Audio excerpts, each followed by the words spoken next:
CPR, cardio pulmonary रिसुसाइटेशन, उस topic को दोबारा आप लोगों के सावधानी पूर्वक हमें बाई करवट लेते हुए, ध्यान दीजिएगा, लेफ्ट साइड लेते हुए सावधानी पूर्वक सबसे पहले उसे सीधा लिटाना है कि सर और चिन को, यदि सर और चिन आपस में भिड़ा हुआ है तो उसके चिन को ऊपर खींचकर, जिस तरह से इस डायग्राम नहीं लगा, अब उसकी नाक के पास, नॉस्ट्रिल्स के पास अपनी फर्स्ट 2 फिंगर्स को रखे, सेंसेशंस का आभास हो जाता है।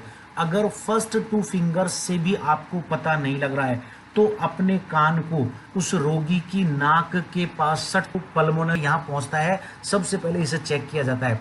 अगर यहाँ आपको रक्त का प्रवाह महसूस नहीं हो रहा तो गंभीर बात है, बिना एक भी क्षण गंवाए आपको तुरंत प्रभाव से CPR शुरू कर देना है।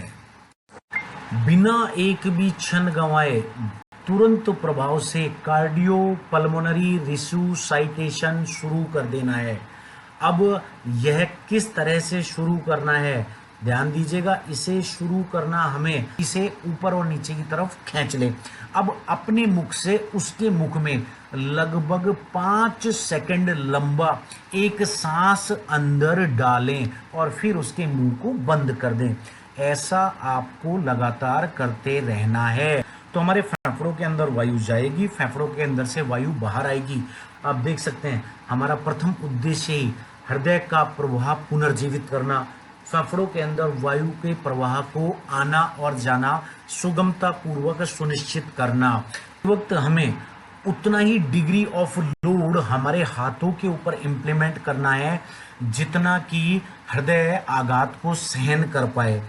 अगला गाइडिंग प्रिंसिपल, दाएं हाथ के ऊपर बाएं हाथ को रखा जाए, कोशिश करना है। अगर ये है, आपकी कोहनी दबाव देते वक्त बिल्कुल सीधी होनी चाहिए।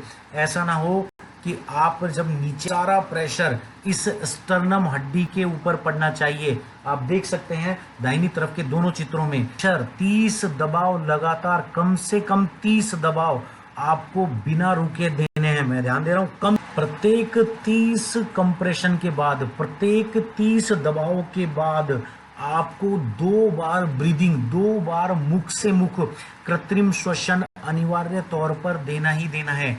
ऐसा ध्यान दीजिएगा, आपके कंप्रेशन के बाद आपकी ब्रीदिंग ही प्राणवायु का संचार करेगी और वही हार्ट। अब पुनः इस पूरे प्रक्रम को एक बार आप इस दाहिने हाथ पर एनिमेटेड इमेज के माध्यम से फिर से दिमाग में विजुअलाइज कीजिए।